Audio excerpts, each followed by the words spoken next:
The SZGANY Chronicles, The Untold Tales of Dracula, by David John Roberts III. Eon's Journal, 28th May. As is our custom, my brothers and I are encamped outside of the castle awaiting Dracula's daily work assignments.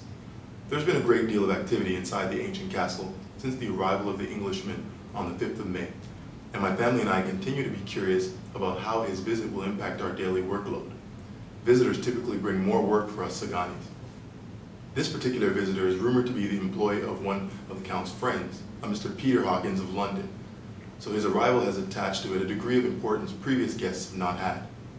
The band of SZGANY attached to Dracula is a fearless and loyal family. We are devoted to him and carry out whatever task assigned to us without asking any questions, just as our forebears have served him for centuries.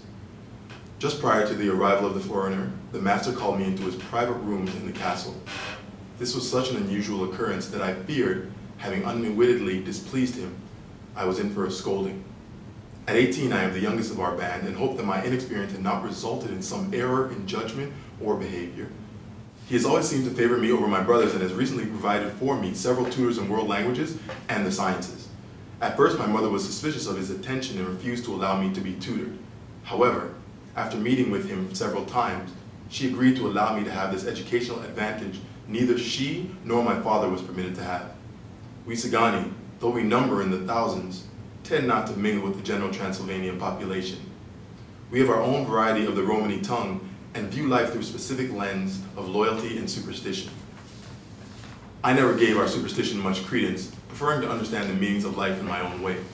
Perhaps this is the reason Dracula favored me. My independence of thought is unusual for our culture. It was Dracula's special feeling for me that resulted in the meeting. He shared with me that he was planning a trip to England and that his recent guest was all part of that plan. The Englishman, Jonathan Harker, was a solicitor and had arrived at the castle to assist Dracula in finding a suitable home in England and to facilitate other needed arrangements for an impending move to England. I was stunned and became immediately worried that our family's employment and my tutoring would be terminated. Instead, I was drawn into an intimacy of confidence I could never have anticipated. I was to be Dracula's confidant and companion from that time forward. He introduced me to the other inhabitants of the castle, the 3 women rumored to have lived with him for centuries. The superstition nature of the SZGANY permitted the acceptance of a belief in an individual who has existed for more than a single lifetime.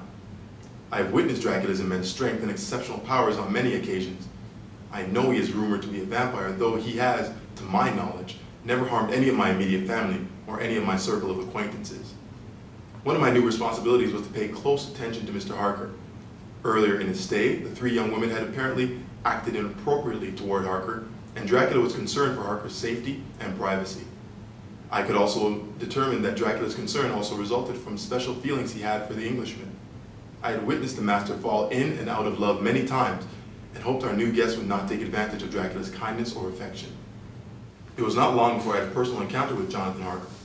He was a handsome man with a strong face and beautiful eyes. It was easy to see how the 3 ladies could be attracted to him and want to play with him. I was surprised at first when he called to me from the window in his room. It was mid-morning and Harker was still in his nightshirt, which was open at the top, revealing his strong upper body. In the midst of our conversation, Harker threw some letters down to me through the bars of his windows and indicated through awkward hand signals he wished me to post them for him. As an incentive, he also threw down a gold piece. I pressed letters and gold piece to my heart and put the letters in my cap.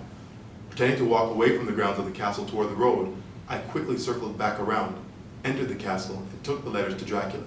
He seemed disappointed when I handed him the letters and related how Harker had thrown them and the money to me. He said he would take care of the matter personally and sent me on my way with another gold piece.